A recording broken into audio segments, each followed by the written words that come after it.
আমার সকল প্রিয় বন্ধুদের শুভ সকালের অনেক শুভেচ্ছা ও ভালোবাসা। তার সাথে সাথে শ্রাবণ মাসের তৃতীয় সোমবারের অনেক শুভেচ্ছা রইল।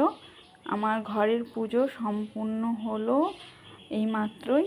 চলো তোমাদেরকে দেখাই। তো দেখতে পাচ্ছ ঘরের পুজো হয়ে গেছে। এবার মন্দিরে যাব। মন্দিরের পুজোটা হলেই আমার তৃতীয় সোমবারের পুজো সম্পূর্ণ হবে। আমার ঘরের পুজো কেমন হয়েছে তোমরা আমাকে একটু কমেন্ট করে বলবে আমার ঘরের পুজো কেমন হয়েছে। যতটুকু পেরেছি ততটুকুই করলাম, এর বেশি আর কিছু জানা ছিল না। এতেই মহাদেব যদি ধন্য হয়, তুষ্ট হয়, তাতেই আমি হ্যাপি, তাতেই আমি খুশি। এইটুকুই করতে পারলাম মহাদেবের নামে। চলো সবাই একসাথে বলি হর হর মহাদেব। সবার ইচ্ছে পূরণ করো মহাদেব। জয় শিব শম্ভু।